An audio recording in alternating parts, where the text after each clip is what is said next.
Verse 15, and behold, I'm with thee, I will keep thee in all the places where you go, and I will bring thee again to this land, and I will not leave thee until I have done that which I have spoken of thee.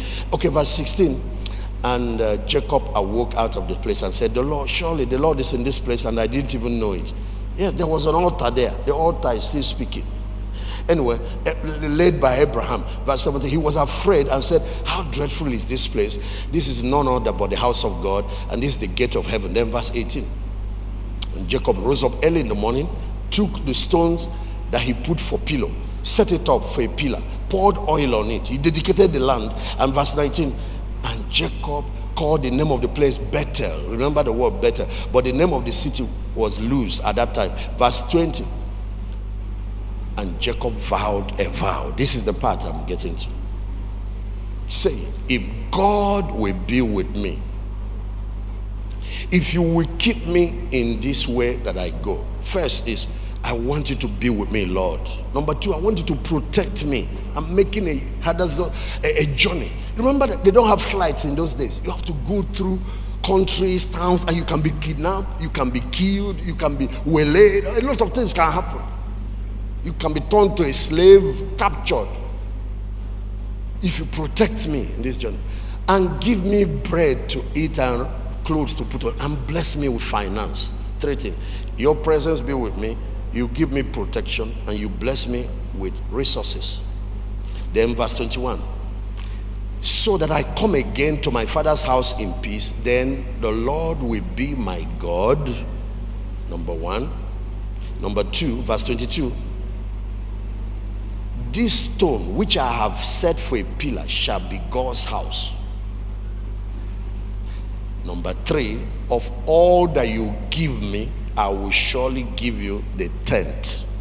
Now, question. I want to talk about the last one, and God's house and the last one. God's house and the tithe. God's house and the tithe. God's house and the tithe. God's house and the tithe. God's house and the tithe. How did he know about the tithing? How did he know? There was no law of Moses then. Moses has not been born. There's no Levitical priesthood, Old Testament to teach tithe. There was no Old Testament ordinance at that time. That covenant was made at Mount Sinai, what you call the Old Covenant. He was living in the dispensation of promise, the time of Abraham. How did he know?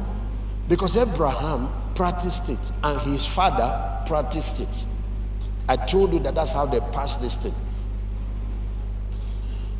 When Abraham came back from the battle with the kings of nations, the kings that invaded Sodom and Gomorrah and took Lot captive, and he defeated them. As he was returning back from the battle, Melchizedek, who was king of Salem, I wish I can read it for you, is recorded in Genesis 14 and in Hebrews 7. Melchizedek, that was king of Salem, if you want to know what that means, he was the man ruling Jerusalem.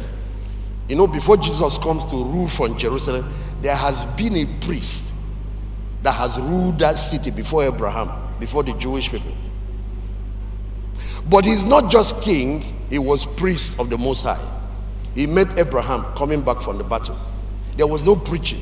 Abraham took 10th of all the spoil and gave him. Where did Abraham learn it? Where did Abraham learn it? Prof knows that what happened in Genesis 12 starts the story of Abraham from age 75. No. The Jewish record starts the story of Abraham from birth. I have the books. At the age of 14, because they were trying to kill the boy, Nimrod was the king of the country. Abraham was from the land of the Chaldees. The king of the country when he was born was Nimrod, the one that built the Tower of Babel. And the Jewish nation was raised to turn the whole world back to the living God, because Nimrod and all the other people after the flood has turned the world to idolatry and occultism. So at the age of 14, they took Abraham, the mother, and ran to prevent him from being killed, because at 14 he has found the revelation of Jehovah. God has revealed himself to him, and he's now preaching what is called monotheism. Monotheism is worship of only one God, the creator, in a country where people worship different gods. So that got him into trouble. He's still a teenager. So they took him and ran to the house of Noah.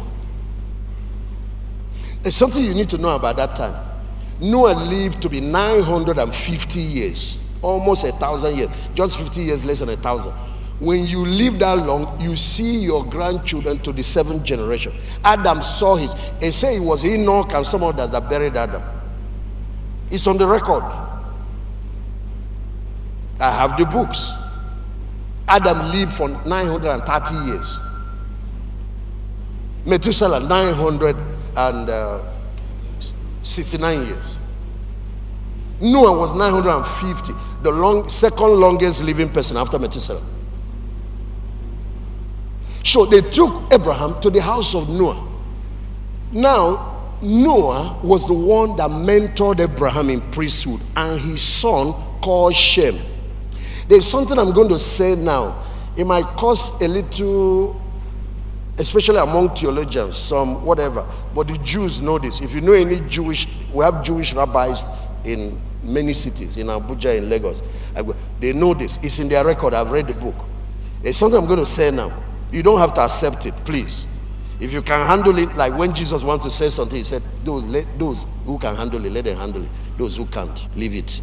Don't let it confuse you. That Noah's son, first son called Shem, is the man that is called Melchizedek in the Bible. The church is still mystified by Melchizedek. See, the point I'm trying to make, let's even avoid whether this particular one, you don't have to accept it. Because there are some things Paul wrote about Melchizedek that can make you question that. You probably think he's somebody that fell from the sky, that when he finished, he just vanished. No, he wasn't. He was a human being. Just like Jesus didn't fall from the sky. He didn't fall from the sky. He had father and mother. It's Shem that is called Melchizedek in the Bible.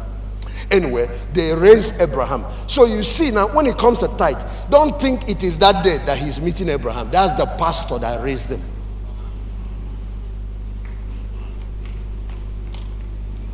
And they taught him tithing. I'm trying to know, where did Abraham learn it? He was taught in the house of Noah.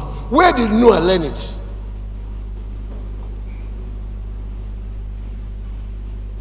You see, this thing started from Adam. And then where did Adam learn it? How come when Adam's two boys wanted to offer sacrifice, one gave God first fruit? He said Abel gave them. Who taught Abel first fruit?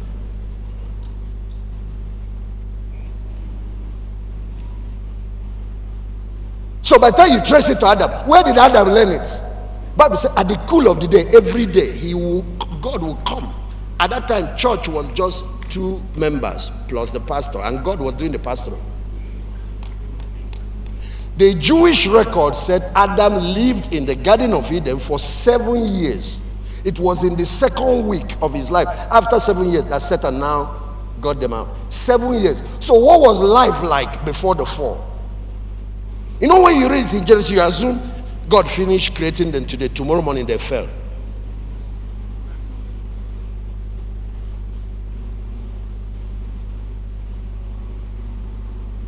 Here is the message.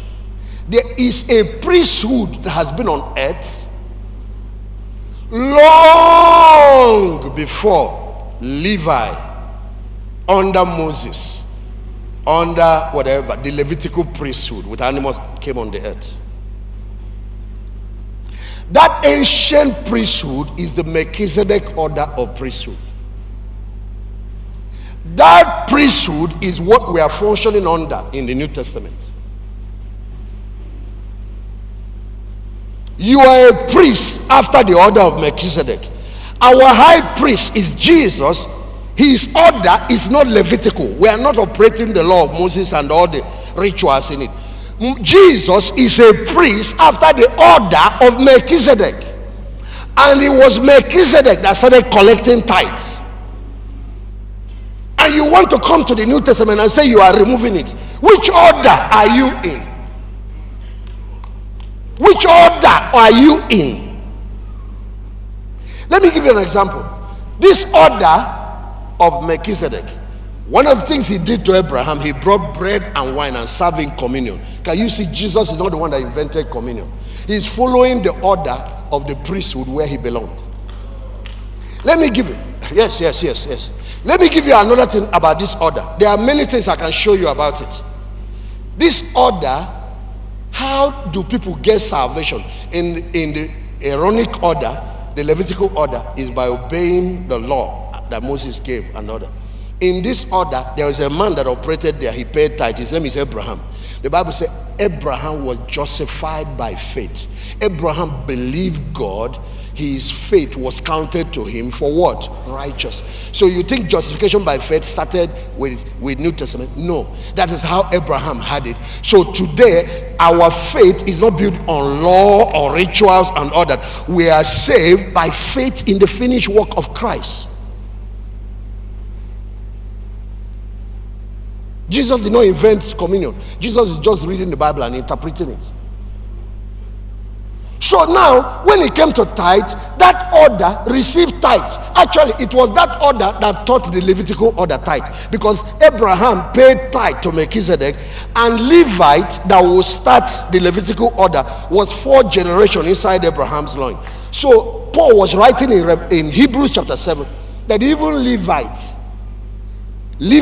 that is going to be the high priest of the Old Testament, paid tithe inside Abraham. In other words, the law, the grace, dispensation of grace is superior to dispensation of law. Because he said there that without contradiction, the less is blessed of what? The greater.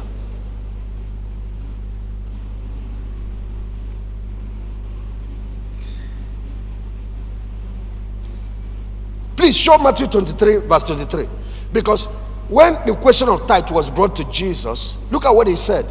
He said, "Woe unto you, scribes, Pharisees, hypocrites, for you pay tithe of mint, anise, and cumin, and have omitted the weightier matters of the law." What is he saying? That righteousness, moral values is more important than giving God money. It's more important than money. Let's not preach money and leave out the values that drive the kingdom. Values of justice and mercy and faith. The faith here is faithfulness, integrity, loyalty. Then he said, "These you ought to have done, and not to leave the order undone." Please, give me another translation. Let them see what Jesus said. You should tithe, yes, but do not neglect the more important things. Did Jesus invalidate tithe? No, look at it here. He can't, because the order he belongs to, that's what happens there. If he invalidates it, then we can as well invalidate all the other ordinances that were set up there. What he's teaching, do your tithing, but don't neglect the moral values. Just because you're giving God money, you're sleeping with somebody's wife, you're giving God money, you oppress people, you are not just, you're giving God money, you think that is enough. No.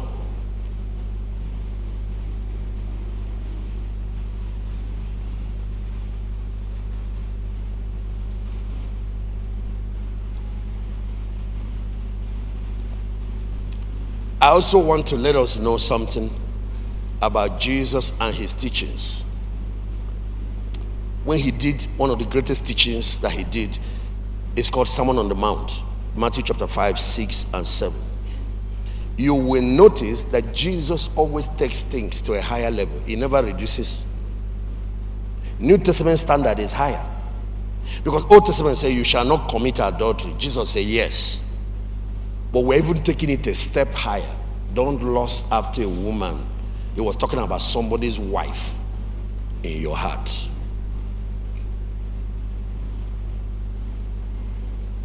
Old Testament says you shall not commit murder. Jesus said yes. We shouldn't even mention a Christian killing somebody.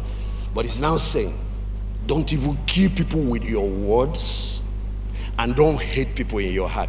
He said, if you're angry with your brother without a cause, you're in danger of judgment. If you say words, you can kill with words. Say to your brother, you a useless fellow, you a fool. He said, then you are in danger of the lake of fire. Do you see what he's doing? So one day I asked him, where did you get all of this? Because I know most of his teachings, he got it from the Old Testament. He's only given it life in the New Testament. It's like when he taught, love your neighbor as yourself. All those teachings. You go to Deuteronomy, you see them. I said, so where did you get, Lord, explain to me, these other dimensions you are now? He said, because the 10th commandment is about do's and don'ts. But that applies to only 9 out of the 10 commandments. You shall not kill. You shall not make graven image. You shall not commit adultery. You shall not take what does not belong to you, steal. You shall not use the name of the Lord in vain. But when it got to the last command, God left do's and don'ts and started legislating thoughts, the heart. So the Lord said to me, it is that last commandment that controls the other 9. You know what he did on the last commandment? You shall not covet. He left action. All the other ones, you have to do something before you are guilty. At the last one, he left things you do to what you are not going on in your heart. You shall not covet your neighbor's wife. He has already told us, don't commit adultery. But now he's saying, in the heart, if you are lusting after somebody's, you shall not covet your neighbor's property. You have already told us, don't steal. You shall not covet. Finally ended up by saying, you shall not covet anything that belongs to your neighbor. So that sin begins at heart. And that's what Jesus did when he was teaching. He now went to the root of sin, where the thing is born, and now started stepping it up, making us know. Because you will never get to killing if you don't start with hatred. If you don't start with destroying a character assassination. You won't graduate to when you will do that action.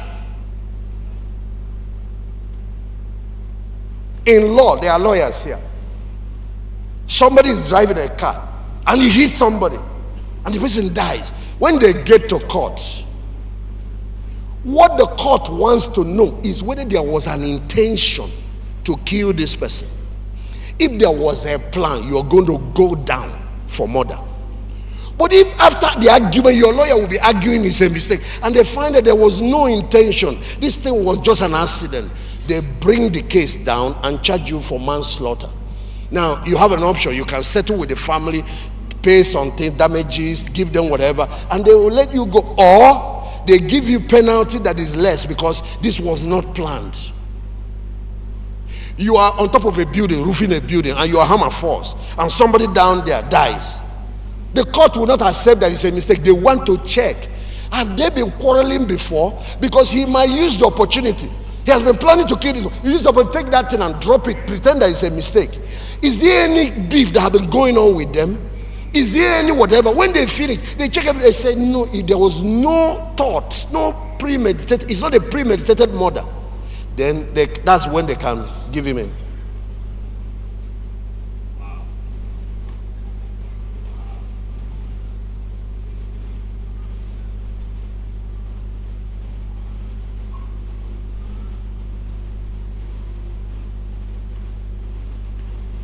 Because he can plan that thing. See the man on the road, just drive and go and hit him and make it look like accident. Did you see how David planned somebody's murder? Told Joab, just arrange, put him in the battlefront, and when the enemy is coming, withdraw the other soldiers. So it was a perfect arrange. Everybody in Israel, nobody thought it's normal. People die in battle. Yeah, it's the enemy that killed him. God was not fooled.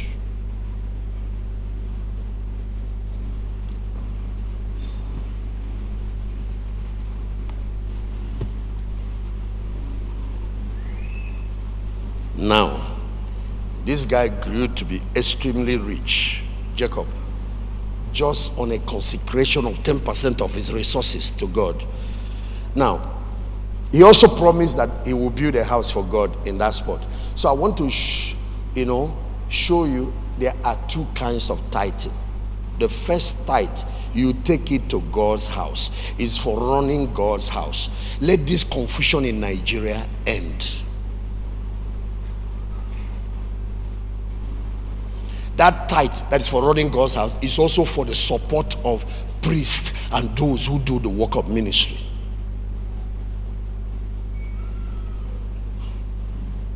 Malachi chapter 3 verse 8. Will a man rob God? Yet you have robbed me. But you say, wherein have we robbed God? In tithes and offering. You don't go to the Bible and take one and leave the other. If you want to destroy both. Don't just destroy tithe and leave offering. If you want to take it out, take out both. No more any form of giving in the church. You can't choose. You don't go to scripture, pick anyone you like. You don't do that. If you're going to erase both of them. God said, you stealing from me, from the tithe, you're also stealing from the offering. Verse 9. Yet you are cursed with a curse, for you have robbed me, even this one. That means there is a consequence for people who do this. Anyway, verse 10. Bring ye all the tithe into the storehouse. I want you to take note. These tithes is taken to the storehouse, the church where you feed from.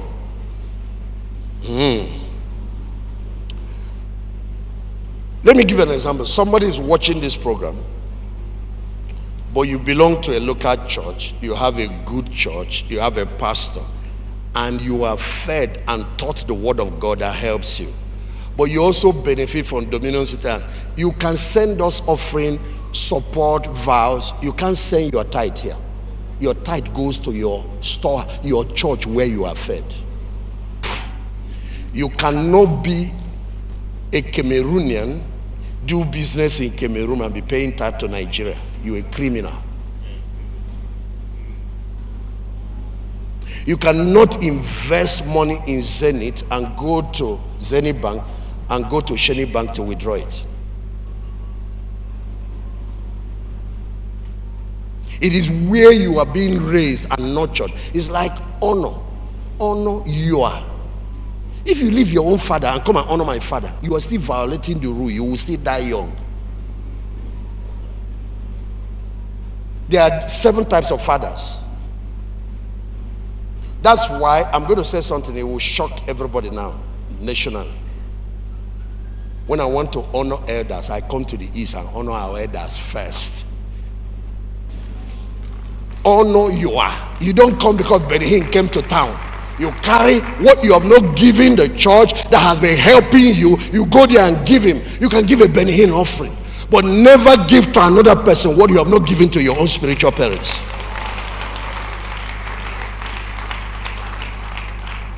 If he shakes the system, let it shake it so that this confusion can stop. These are types of temptations that come on. We won't be here if we are busy robbing. Go read the biblical ethics. When you see your neighbor's sheep fall into a ditch, he said, bring it out, clean it. But finally, find where that sheep comes and return it to your brother. You don't steal.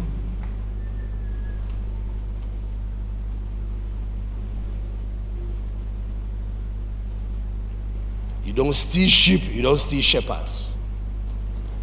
Raise people in your ministry. But of course, that law does not apply when you find all these false houses, false prophets, false people that are wolves in sheep clothes. You have to rescue God's sheep. And if you have a ministry, you're not feeding your people, the sheep have right to go and look for green pastures.